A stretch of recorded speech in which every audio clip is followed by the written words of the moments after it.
So in my last video, I compared what it would look like if you stayed in a W-2 employee job with 401k versus if you invested in real estate instead. So now I want to piggyback onto that and answer the question, just how many rental properties do I need to replace my salary and feel comfortable? So today we're going to walk through the real math conservatively, and I'm going to show you why you don't have to have quite as many real estate properties as you might think.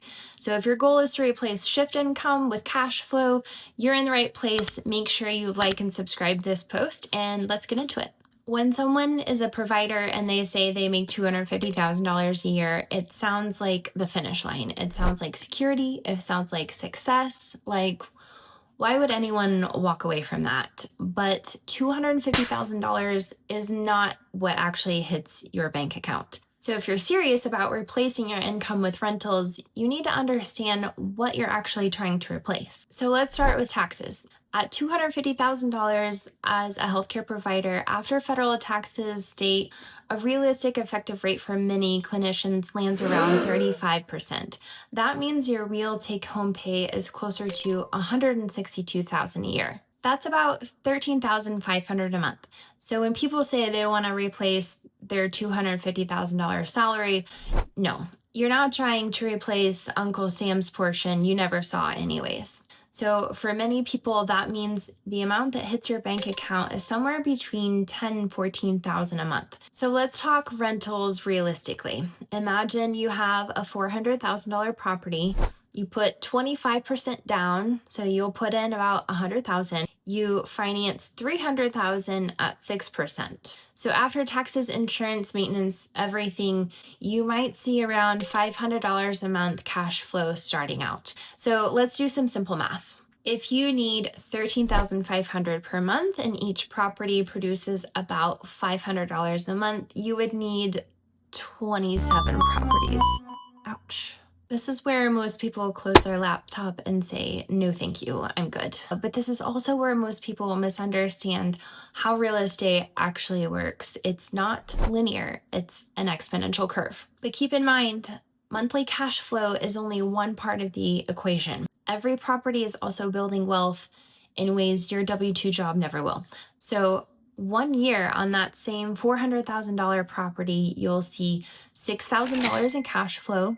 You'll have about $3,500 in principal pay down that someone else paid for you, and then $12,000 in appreciation at around 3%. That's over $20,000 in total wealth creation in year one on just a $100,000 investment, which is roughly a 20% return. Your hospital paycheck does not compound like that. The hospital pays you once, while your assets over here are working while you're sleeping. So here's where it gets really interesting. This is where time changes the math a little bit. If rents rise 3% per year, that $500 per month doesn't stay $500 per month. By year 5, it's probably closer to $900 a month, $1,000, $1,200, $1,300 per month.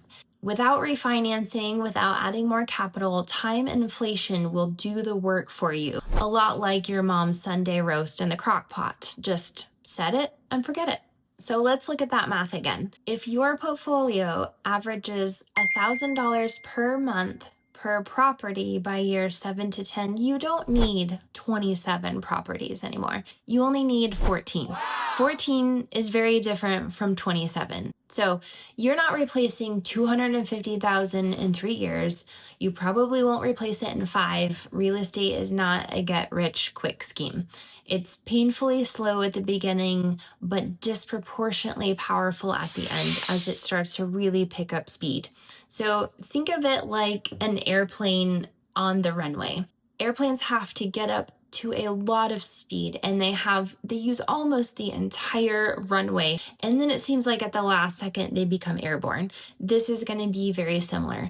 It's got to accelerate and pick up speed before it can take off. Your first 3 to 5 properties are just going to be all runway, and then about property 8 you're going to really see it start to take off and just grow exponentially. So you don't need to replace 100% of your income to feel different. Even at property 3, things will start to shift. You'll start to be able to walk into work with a different attitude, knowing that you're building something meaningful that's going to get you out of there faster. So there's a mindset shift that happens where you go from feeling like I have no choice but to be here to I want to be here and I can walk away if I want to. So going from feeling trapped to having a choice is the first major win. So what does 14 properties over the course of a decade look like? They've averaged about $1,000 per month. That's $14,000 a month in income, which is about $168,000 per year with tax advantages and shelter. So this replaces your take-home pay, not your gross salary. You would likely control about $5 to $6 million worth of real estate assets in just 10 years, which is more than your retirement would look like in your W-2 job after 35 years. You will have equity with inflation protected income with leverage that is working for you. So we're not trying to build a rental portfolio because we hate healthcare. That is not true. We're trying to build a portfolio because we want options. We want leverage to not have to take that holiday weekend call if you don't want to have the ability to choose when and how you work. The hospital will pay you once. Your assets will keep paying you whether you show up or not. So build cash flow. Buy back your time. If this helped you think differently about income replacement, subscribe. And if you're running the numbers for yourself, drop it in the comments. How many rentals would it take to create a life shift for you? I'll see you in the next video.